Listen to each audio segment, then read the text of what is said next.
If you still think living in a car in America is mostly about van life, then you have been fooled by the glossy images you see online. And that is just in Los Angeles. More than 11,000 people are being forced to turn cars, vans, and RVs into a place to sleep every night, and the real number could be even higher. Because America does not even have one consistent standard for counting everyone who is living in a vehicle. You can call it van life, until you take a closer look at those parking lots and realize that for many families that vehicle is the only place they have left to call home. I do not think we should call that a new lifestyle. What is happening to America? How can someone still have a job, lose their home, and then be forced to cram their entire life into the backseat of a car? Today we are going to look directly at why workers and families are being pushed into their cars, what they lose once that car door closes, and why living in a vehicle may not even be the bottom level of this housing crisis. Watch until the end. Because if housing costs keep rising far beyond what working people can afford you, and your family could be the next ones to pay the price. More and more American families are turning their cars into homes. Before we talk about rent prices or why people end up in this situation, first take a hard look at the reality. In America, someone can still have a car, still have a phone, still go to work every day, and still not have a home. I've been living in my car for approximately about 6 years. I gave up my home to bring my dad home from a nursing home, and unfortunately he only made it a month, and I've been homeless ever since. Trying to find a place is just about impossible to the point where you kind of give up. Kathy is 67 years old and has been living in her car for almost 6 years. Just think about how long 6 years really is, and this is clearly not a few tough weeks while waiting for a new apartment. She once had a home but gave it up so she could bring her father home from a nursing facility during the final days of his life. After he passed away, she was never able to find stable housing again. I do not look at a 67-year-old woman and comfort myself by saying at least she still has a car. A car can keep the rain out and the doors can lock, but it cannot be a long-term home for an older person whose health is getting worse. And Kathy is not the image most people picture when they hear the word homeless. Cases like hers are easy to overlook. There is no tent forcing you to pay attention. Sometimes all you see is a sedan parked a little longer than usual in the corner of a grocery store parking lot near a gym or behind a shopping center. During the day, that car looks no different from hundreds of others. But when it gets dark, the windows get covered. The person inside is trying to get enough sleep so they can get up and go back to work the next morning. You may have crossed paths with them without ever knowing it. They buy groceries, fill up their gas tanks, do laundry, take their kids to school, or work the same shift as you. When everyone gets off work and drives home, they drive away too. The only difference is that they are looking for another place to park. That is why this kind of homelessness is so hard to see. They have not disappeared. What disappeared is the home behind them. Before you assume these are just a few isolated cases, look at the official numbers. During the point-in-time count on one night, in January 2025, local organizations recorded 745,652 people experiencing homelessness across the United States. Of those, 266,320 people were found in places not designed for people to live in. That group includes many different situations: people sleeping on the street in tents, abandoned buildings, cars, vans, or RVs. Now, do not look at the number 266,320 and say all of them are living in vehicles. The data does not prove that. What we do know is that more than 250,000 people were found outside the shelter system on that one night. People sleeping in vehicles are part of this group, but there is still no separate consistent national number for everyone using a vehicle as a place to live. Put simply, we know they are out there, but we do not know how many of them we have actually seen. A tent is pretty easy to spot. A car sitting among hundreds of other vehicles is not. People living in cars also move around often or go back and forth between their car, motels, and a relative's couch, which makes them even easier to miss. I actually have to, I have my own apartment, and I left out and I didn't want to be at home and stuff, and I was staying in my car and stuff, but now because I have to be out here, it's hard. You don't have a place to go back to. Yeah. It's not a choice anymore, Yeah. This young woman used to choose to sleep in her car even when she still had an apartment to go back to. But after her family lost their home, she made one thing very clear: it is not a choice anymore. Pay attention to that exact point. Someone traveling in a van can end the trip whenever they want. But when a family has to sleep in a car because they no longer have an apartment, we are no longer talking about a lifestyle. We are talking about a form of homelessness hiding in plain sight right in the parking lots and neighborhoods you pass every day. So it pushed people who are still working and still taking care of their families into a car. Do they really want to live like van life vloggers, or has housing simply become so expensive that they no longer have any other choice? Housing is too expensive and the car becomes the last option. The people we just saw did not move into their cars after a road trip. They moved into them after the door to the rental market slowly started closing. And sometimes you're not looking for a place that is especially nice or especially cheap. You just need something close enough to work safe enough to live in and within your budget. But even then, there is no guarantee you will get approved. There wasn't that much for me to do today. I went to go look at an apartment. It was literally perfect. It was so close to my job. It was pretty. It had all the things. It was in budget. But a lot of other people liked it for those reasons too. And my application won't be really strong. This woman found an apartment close to work with everything she needed and still within her budget. The problem was that too many other people wanted that exact same apartment, and her application was not strong enough. She was not looking for a luxury apartment. She was not asking for a place beyond what she could afford either. She found a place where she could pay the rent, but being able to pay the rent was still not enough to get picked. When there are too few affordable apartments, renters are not really choosing where they want to live anymore. They submit an application and wait for the landlord to decide who has the higher income, better credit, stronger rental history, or someone willing to co-sign for them. A person with a weaker application can get rejected even if they still have a job and can afford the listed rent. My brother's family has 2 people working. They have a car, a child in school, and they are still trying to pay every bill on time. But after rent, groceries, electricity insurance, and gas, they have almost nothing left as a safety cushion. All it takes is the car breaking down one person, getting their hours cut, or someone ending up in the hospital and next month's rent immediately becomes a problem. I know his family has done almost everything a family is expected to do. They work, take care of their child, and try to pay every bill on time. But all that effort still does not leave enough breathing room to survive one difficult month. That is how a family loses its home. It is not always because of one big decision. Sometimes rent has already been eating up most of their income for months, and then a car repair comes up, work hours could get cut, or the lease does not get renewed. Savings disappear first. Credit cards start paying for groceries. Then when it is time to move, they do not have enough for the security of their deposit application fees, or an application that's strong enough to compete. And as apartments become harder and harder to hold on to, some people start looking at the car as an option that seems a little less unreasonable. The idea of signing another year lease to spend $1,600, $1,700, sometimes $1,800 a month for a 1-bedroom apartment. Look at this woman working remotely and deciding she does not want to sign up for another year just to pay around $1,600 to $1,800 a month for a 1-bedroom apartment. She puts her things in storage and moves into her car. I would have to think twice, too, if a 1-bedroom apartment was taking more than $21,000 from me every year. And that is just the money it takes to keep the keys. Groceries, insurance, gas, and unexpected medical visits still come after that. But Bella still has a remote job. She was already familiar with a mobile lifestyle, and she had time to prepare. She still had a choice. What if I told you 2 people could be sleeping in cars, but only one of them is living a van life? The other person goes to work every day, has no idea where they will park tomorrow night, and pays for it with their sleep, their health, and their child's quality of life. Living in a car takes a toll on work, health, and family. At first, people might think living in a car is mostly just about not having a place to sleep. A little tighter, a little more uncomfortable, and then you still get up and go to work the next morning. But now, put that idea next to this family.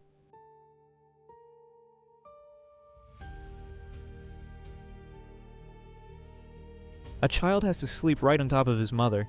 That alone is enough to understand that we are not just talking about a car anymore. We are talking about a place that has to serve as a bedroom, a changing room, a storage space, and a place for the whole family to rest all at the same time.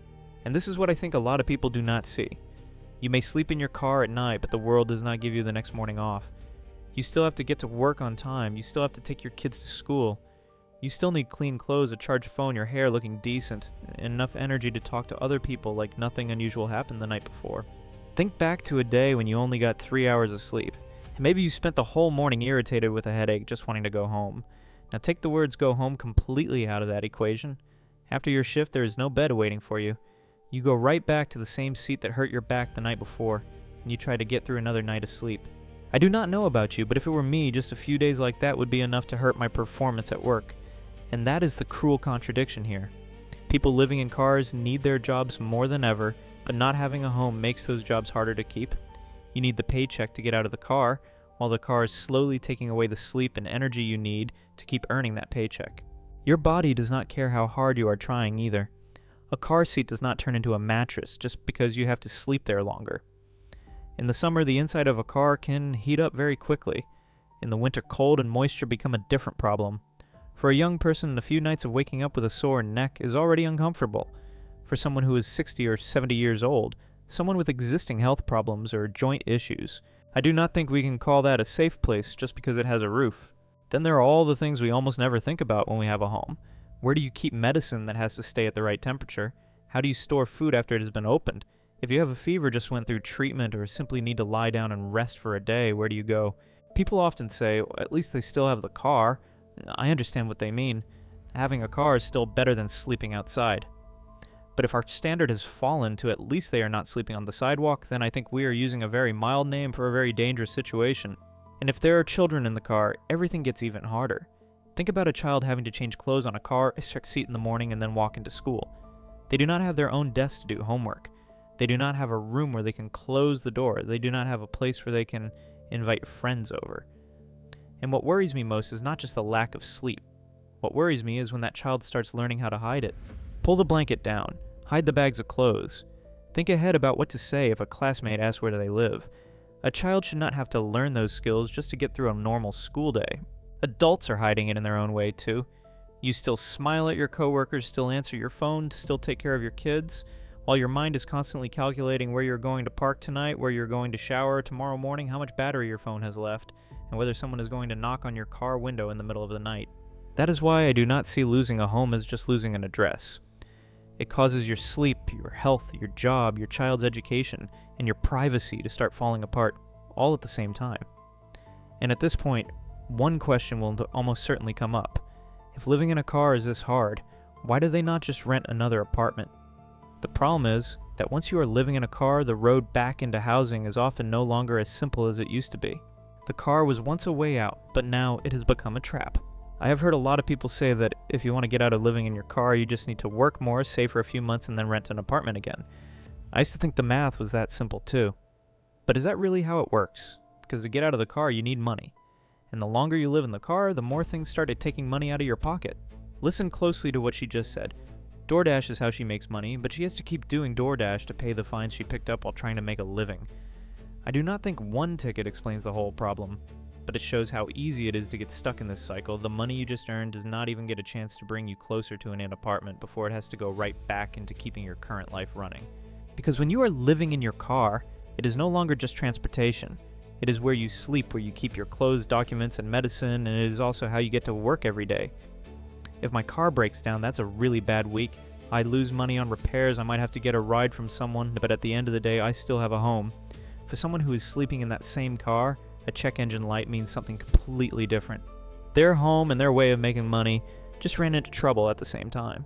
I used to think that if you were no longer paying a rent, at least you would be able to save more money. But a home used to do a lot of things for free that we barely even notice.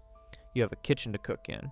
You have a refrigerator, you have a bathroom, you have electrical outlets, you have storage space. You have a place to park, where you do not have to wonder every night if someone is going to tell you to leave. When you lose your home, those needs do not disappear. You just start paying for them one at a time.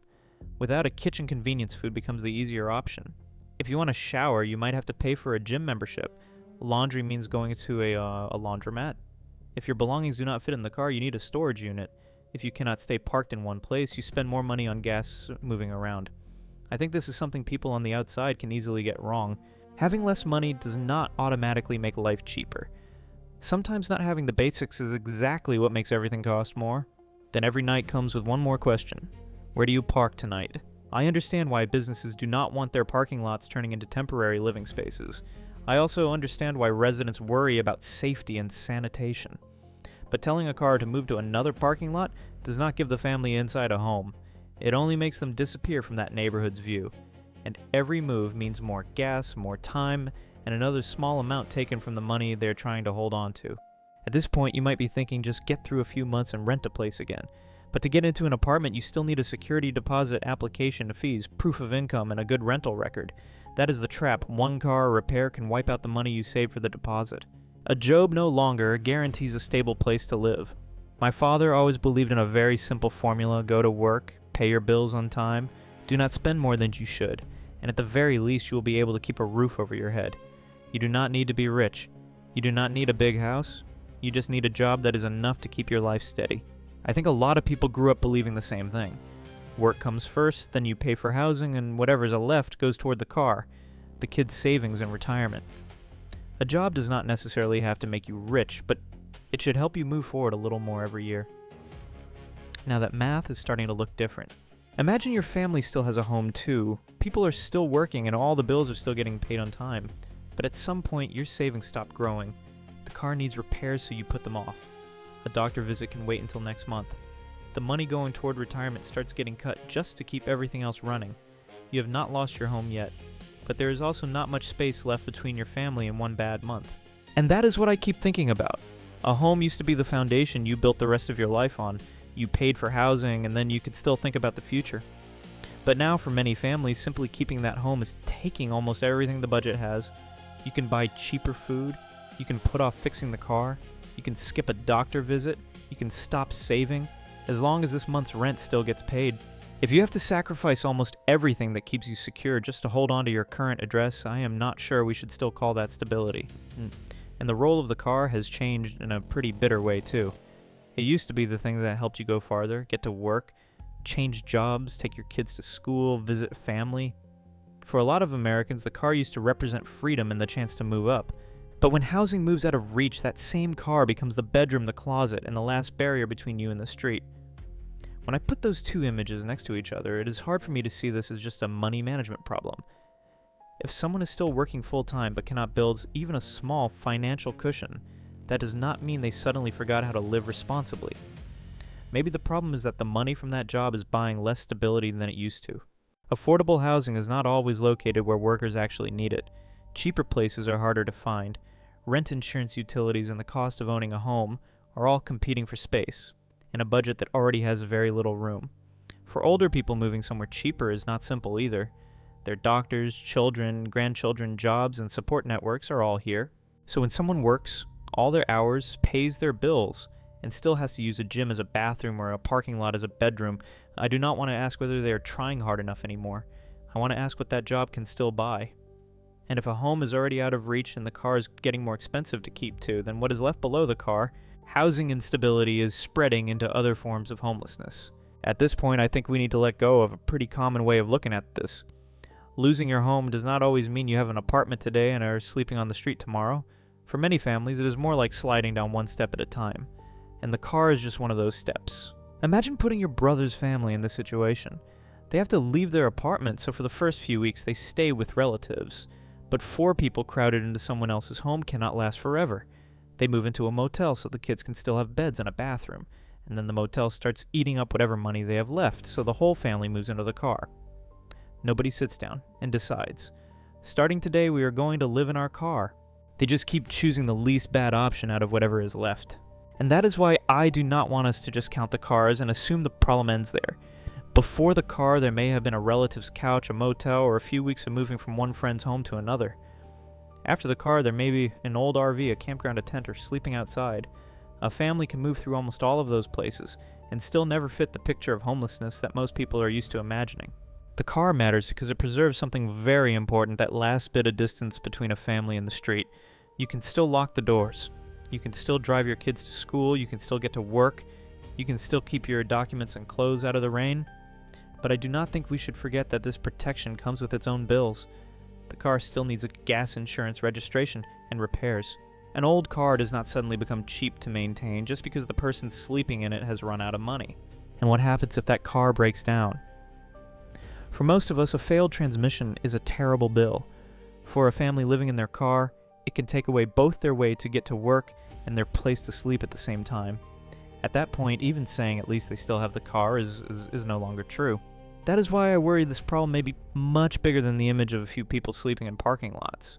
The people falling into this cycle of instability do not necessarily look like the picture we usually associate with homelessness. It could be a 65-year-old losing a home for the first time, a married couple who still have 2 incomes, a veteran, a person with a disability, someone taking care of aging parents. They still have phones, still go to work, still take their kids to school. Only one thing has disappeared: a stable place to come back to. And I think this is what we need to be most careful about. We cannot let emergency solutions become a new standard of living. A gym can give someone a place to shower during a hard time, but it is not the bathroom in a home. A motel can get a family through a few nights, but it is not a stable lease. A parking lot can give you somewhere to sleep overnight, but it is not a neighborhood. And a sedan can keep the rain off you, but I do not want us to reach a point where we look at a family of 4 sleeping inside one and say, at least they have somewhere to stay. A society does not have to lower its standard of living overnight. We just have to slowly get used to each lower level and then call it every adjustment normal. I'm not saying this is definitely America's future.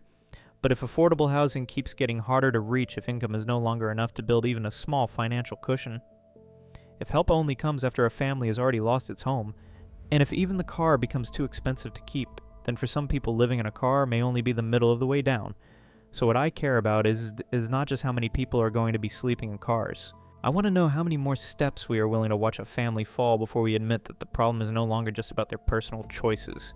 After everything we have seen, this is not just about housing or about how long a family has to sleep in a car. What is more worrying is that the car may have become the last line of defense between them and the street, and if they cannot hold on to that, either that last layer of protection disappears. It is sad, but this is no longer just a story about homeless people. It is a story about how someone can still go to work, still live responsibly, still do everything they can, and yet step by step still be pushed out of every form of stable housing. And I think the final question for America is this: if a full-time job is no longer enough to guarantee a roof over your head, then how low a standard of living are we willing to accept? What do you think about this? Share your thoughts in the comments. And do not forget to subscribe, because I will keep digging deeper into the changes that are quietly having a direct impact on the lives of Americans.